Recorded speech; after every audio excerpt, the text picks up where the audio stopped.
Gimana jadinya kalau setiap kita mau keluar rumah harus menutup mata? Entah makhluk apa yang akan dihadapi di luar sana. Halo semua, kali ini aku mau ngebahas mengenai buku karya Josh Maherman yang diterjemahkan oleh penerbit Naura. Aku tahu buku ini tuh dari salah satu booktube Indonesia. Nah, buku ini sudah difilmkan di Netflix pada tahun 2018.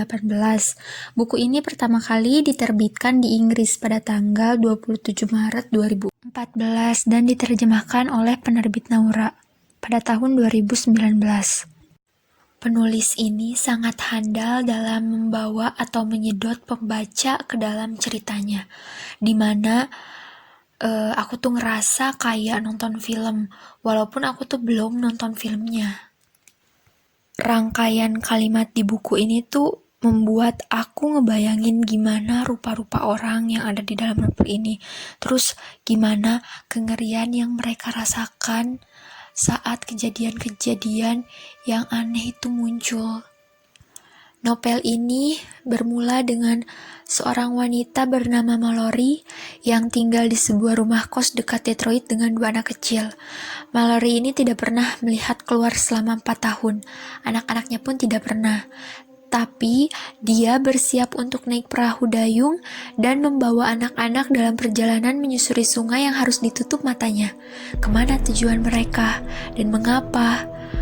Alasan mereka menutup mata itu adalah sebuah misteri. Bird Box membayangkan dunia di mana pandemi kegilaan menyebabkan orang tiba-tiba melakukan bunuh diri.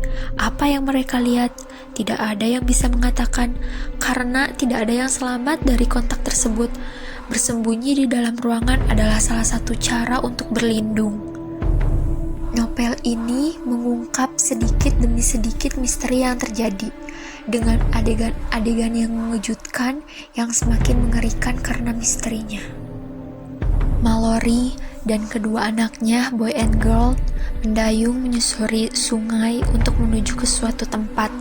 Di dunia yang sudah berubah ini, menyusuri sungai menjadi suatu hal yang sangat mengerikan dan berbahaya, apalagi dengan mata tertutup. Tapi demi mencapai tujuannya, Mallory berani mengambil resiko.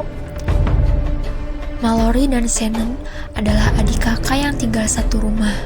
Ketika televisi memberitakan kejadian bunuh diri massal di berbagai belahan dunia, Mallory sedang hamil. Mallory lebih mengkhawatirkan kandungannya tersebut sampai kejadian itu menimpa kehidupannya. Mallory mencari tempat yang bisa ditinggali sampai akhirnya mendapatkan rumah yang menjawab panggilannya. Di sana dia bertemu Jules, Tom, Felix, Don, dan Cheryl. Bersama-sama mereka mencoba bertahan hidup dengan kondisi yang terbatas. Kemudian masuk Olympia yang saat itu sedang hamil dan mencari perlindungan. Keadaan berubah ketika kedatangan Gary. Gary yang misterius membuat Mallory curiga apa yang akan dia lakukan di rumah ini.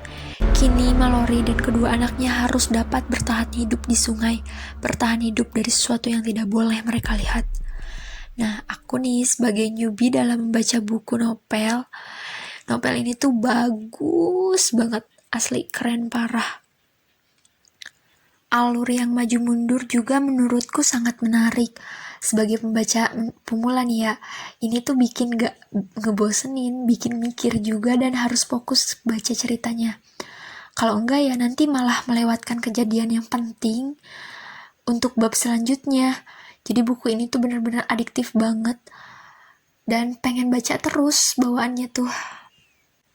Buat teman-teman yang belum nonton filmnya, aku saranin nih buat baca bukunya dulu karena banyak reviewer yang ngebandingin buku dengan filmnya gitu, dan ada beberapa dari mereka pun yang kecewa dengan film Bird Box-nya karena ada beberapa scenes yang berbeda dari buku aslinya gitu. Selamat membaca dan menonton Bird Box ya teman-teman. Sampai jumpa di video review selanjutnya. Terima kasih juga buat teman-teman yang udah mampir ke channel YouTube aku. Jangan lupa klik subscribe dan like-nya.